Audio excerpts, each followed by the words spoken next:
Hello, everybody, and welcome to another edition of Let's Talk ETC. I have PyScale with me on this show, and we are going to talk about the latest news with Ethereum Classic. So, welcome, PyScale, Anthony. Thanks for having me.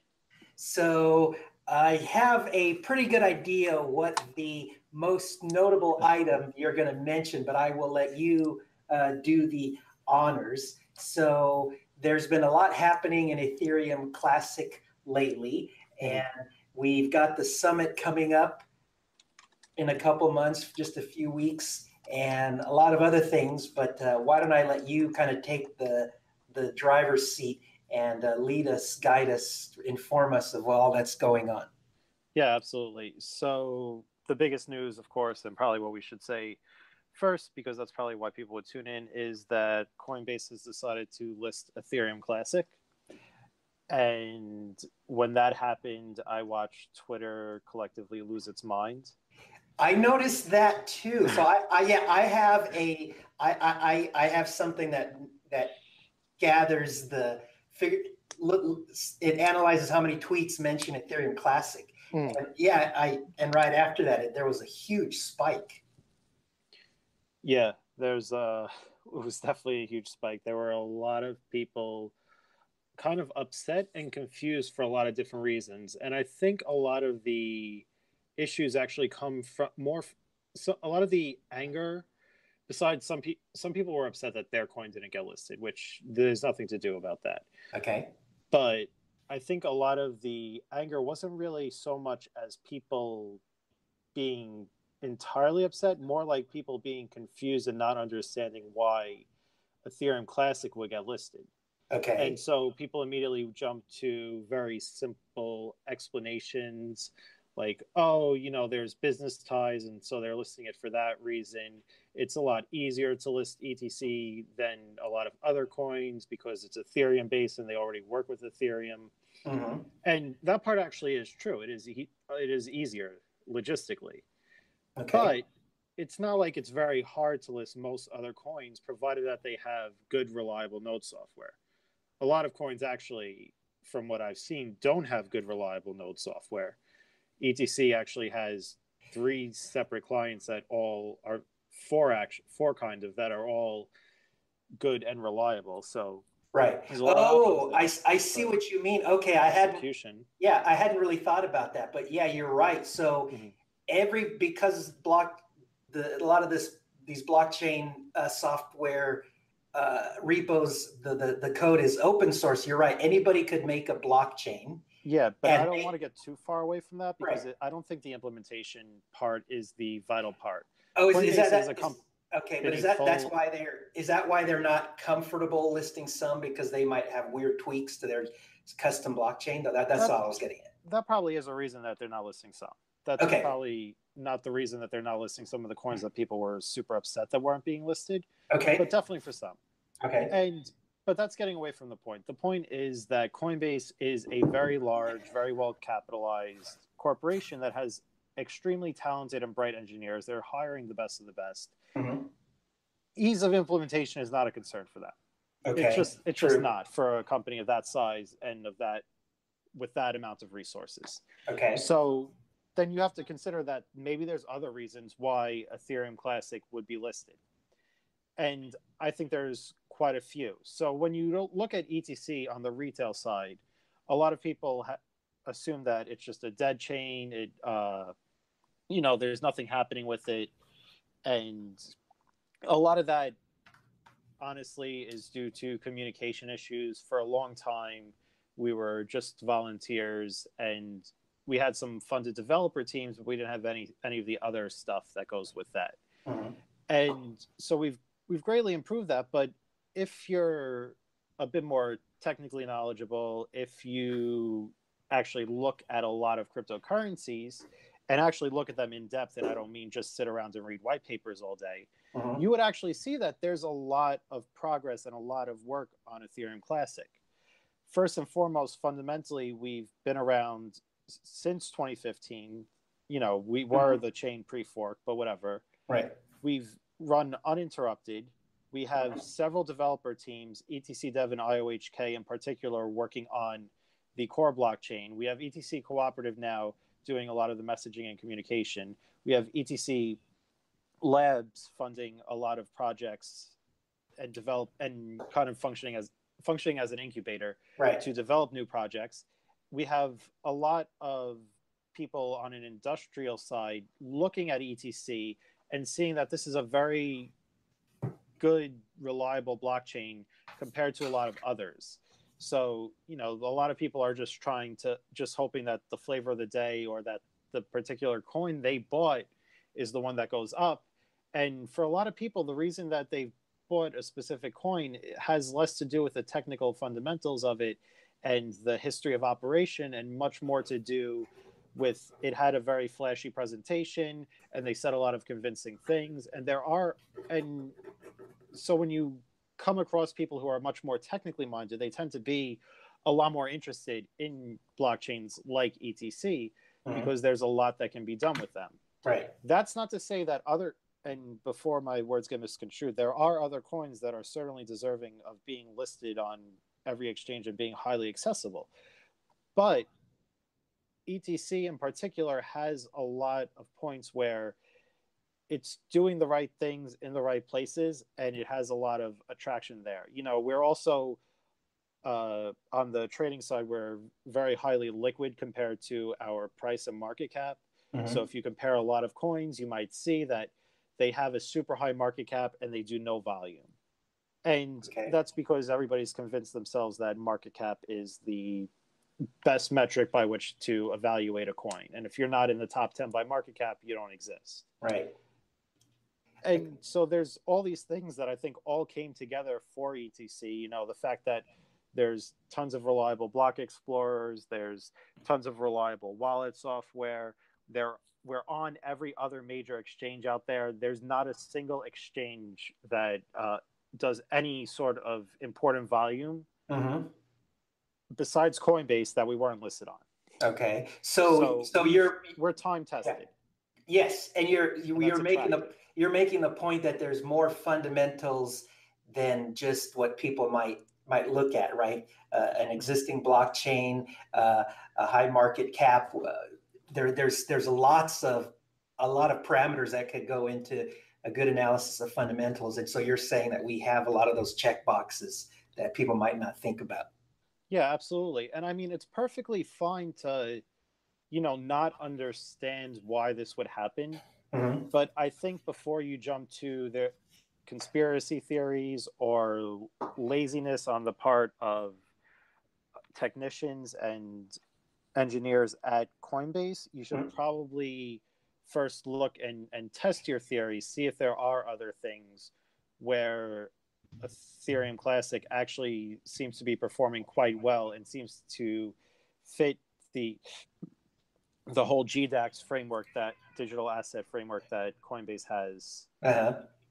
First, before you start looking for other more outlandish explanations. Now, just out of curiosity, what are the other blockchains, tokens that were listed? I don't know what they were. No others were listed during the Ethereum Classic announcement. Oh, okay. I misunderstood. It sounded like you said that a basket of currencies were added to Coinbase, but that's okay. So it's just Ethereum Classic. All right, interesting. All right. Yep. And so, any idea when this is going to be official and implemented? I wish I knew. I have absolutely no insight into Coinbase. It would have made my Monday night a lot easier. Because I went from, I'm going to relax now to, I think around like 9 or 9:30 or something. I'm on the Eastern Seaboard. Right.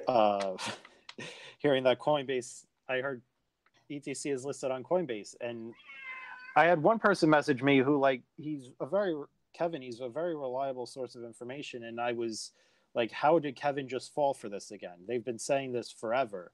This is just, and then I had somebody else message me, and then I looked at it, and then I was like, "It's happening."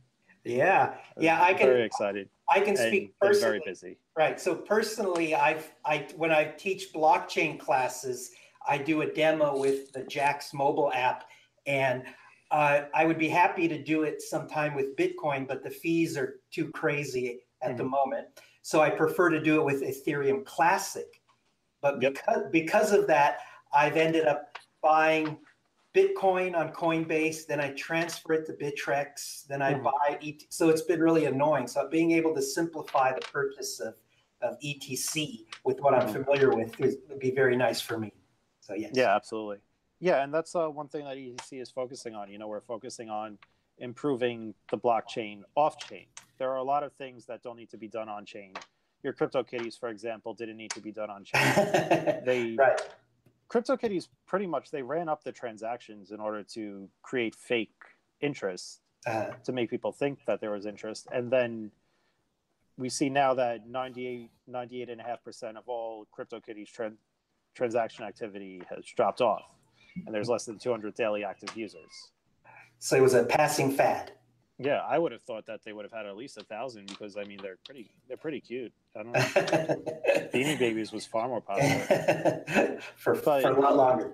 Yeah, but not to get off the point, but the thing is, like, blockchains don't scale very well, and there's a lot of blockchains that will claim they scale well, but then they're not decentralized. Decentralized blockchains don't scale well.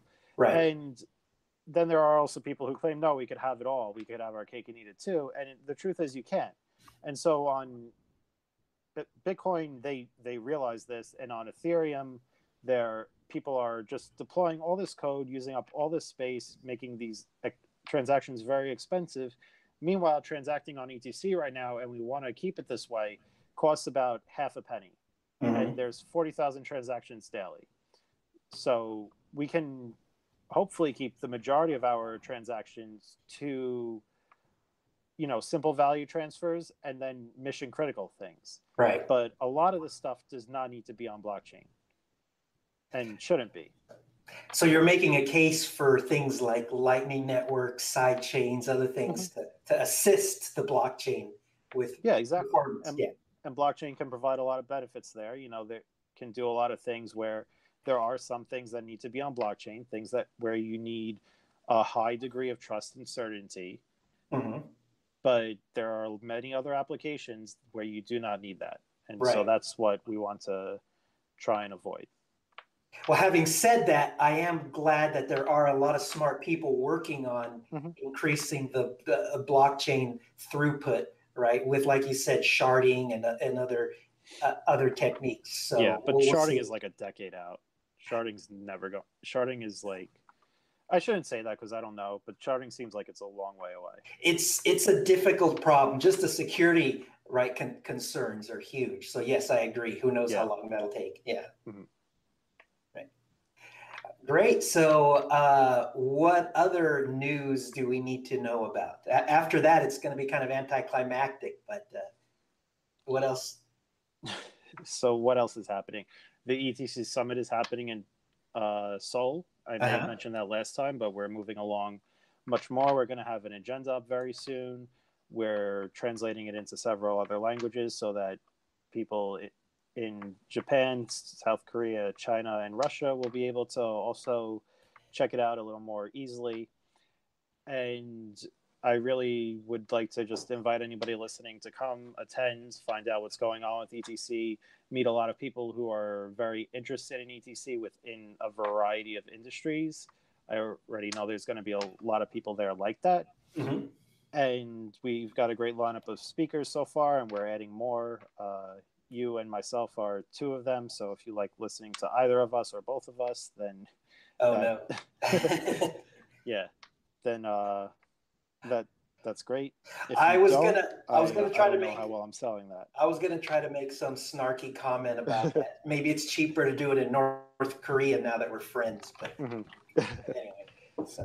Yeah, but we've already booked the venue. We were looking at that though because it's ETC. That's how we are, right? Right. Well, I am also glad that you mentioned sharding for one minor reason. So I was running out of things to complain about. I mentioned last time I had to scrape the bottom of the barrel that the ETC homepage didn't have SSL, and the new one has that. And then Coinbase, now they have that. So scalability, that's something I can still complain about, right? And that one, I can keep it in my back pocket for a couple years. Okay. Yeah, and scalability is going to be tough. I mean, I know ETC Dev is focusing on scalability, especially next year. But, it's tough. So it's really good to see that there's people actually trying to solve real blockchain problems. Right. Because you're not going to keep it decentralized and get massive scalability without a lot of other achievements in between.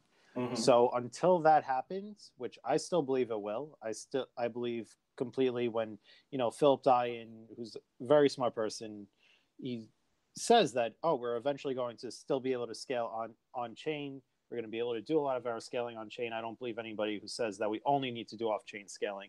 I agree with him. But in the interim, right now, on-chain scaling, we can improve it some, but it's going to take a while to really hit the massive levels. So we need off-chain scaling, at least until then. Right. And then ETC too, where from what I see with ETC Dev, they're taking a very great way of doing this, because the off-chain execution and everything about ETC that makes it a much more flexible platform than some earlier cryptocurrencies will remain once we hit that part where we can scale the chain on chain.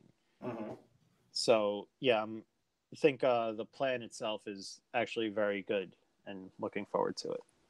Good. Yeah. All right. Let's see.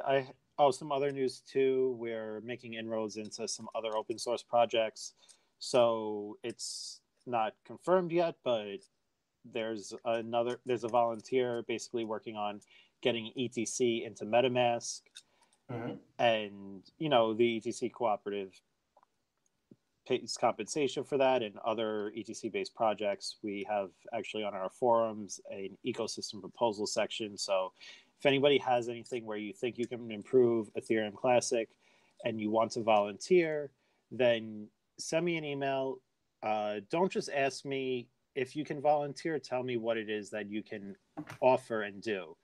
And ideally, give me a proposal in the format that's on the forums, because the proposal format there is there for a reason. Okay. And the other thing that we're moving into, though, too, is we're trying to get, and this is still, it's very early. We haven't completely got it in yet, but Parity may be offering to allow the nodes to auto update. Okay. So right now, auto updating in Parity only happens on Ethereum, but I've been talking to Afri Shodan. I'm probably butchering his name. I've never actually said it out loud before, but it's really nice, and I'm hoping that we can get ETC auto updating on there, because it'll really improve our responses sometimes when we have issues like that Parity consensus issue that happened recently. Right. So that would be much appreciated to be able to put do security updates automatically. Yeah. Right.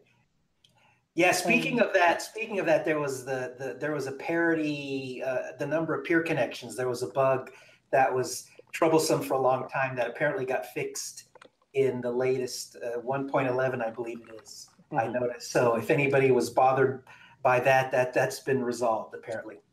Yes. And that's that was resolved primarily because it had to be implemented by the major mining pools. There's probably still a few small holdouts that still need to do it. So if you are one, please do it.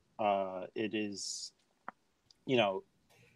important that you do. If you're running Parity and it's not 1.10.6 or 1.11.3, then if it's not the latest version of Parity, then you need to update. Right. Basically. Right. Avoid a lot of problems by getting the latest and moving on. Yes. Absolutely. And doing, just some other basic things. Got a couple more boot nodes set up for faster syncing of the chain. Okay. Doing some other liaison between various teams and companies. Nothing finalized yet, but, stuff to look forward to. Okay. Since I didn't mean to interrupt. Go ahead. I'll let you finish. Yeah, no, that's mostly it, I think. All right. No, since we have some time and you're involved with the summit, can you talk a little bit more of what we can expect? Do you know any more details about the speakers? I know you've said that we're both going to speak, but any other, besides that it's in Seoul, any other details that people might want to know? Yeah, so I mean, first and foremost, you can find all the details on etcsummit.com. We're Okay. going to have people speaking from both of our major core dev teams, ETC Dev and IOHK. We're going to have speakers from Grayscale. We're going to have speakers from ETC Labs that is currently running an incubator for Ethereum Classic based projects. Okay. So we're going to see some good things come out of them, and they'll hopefully be able to talk about some of those things once we get to the summit. You know, we've got Charles Hoskinson of IOHK attending. We've got Jackson Palmer, the creator of Dogecoin, attending. A lot of we're trying to get a good mix of people. So what we're focusing on is we're going to do about 50-50 business side / development side. And then on the development side too, we're going to try and avoid getting heavily technical. Instead, what we're going to do is try and show tech, but in an actual, here's some working examples type of way. Okay. So not just a developers minded conference, but make it friendly and useful to other people. Yep. Okay. And we're still nailing down the agenda. I myself will probably be talking about where Ethereum Classic is, and probably going to make everybody sit through a philosophy on immutability and what it actually means, and why it's important, especially in such an early stage of blockchain. You know, it's very easy when you're involved in blockchain and you get interested for a few months to think the entire world is already involved, especially when you see New York Times reporting on it, but the actual number of people using blockchain is still very small. So it's important to stick to our principles until we reach that absolute critical mass where they cannot be undone. Right. And we're nowhere near there yet. Right. There's not, I mean, the whole world isn't even using Bitcoin yet, right? And we all think that's already taken over the world, right? So yeah. So good point. Yeah, I tell people all the time, if you have to say you've won, you haven't won anything. You know, if you say we're the winners, I don't know why you losers are still out here losing at your loser game, because that's not true. It's just not. Don't get complacent. And I've been on Twitter for a little too long this week, so yeah. please bear with me. Also, we're gonna have Terry Culver of ETC Labs attend too. I actually haven't talked to him yet, but he's now the CEO of ETC Labs, so they're moving along nice and well, and I'm really expecting some great things out of them. Yeah, great. All right. So as we wind down then, definitely a lot of great stuff. Thank you for those updates. The Coinbase, right? Can't wait to buy ETC on Coinbase, and looking forward to seeing everybody at the summit. Is there anything else that we need to cover before we close? No, I think that's mostly it. Probably just, nice, short, sweet podcast. Maybe it'll actually be even better for people. Okay. All right. Yeah. Well, thanks as always, Pascal, Anthony, and we'll talk soon. Awesome, Christian. Thank you for having me. All right. Bye-bye.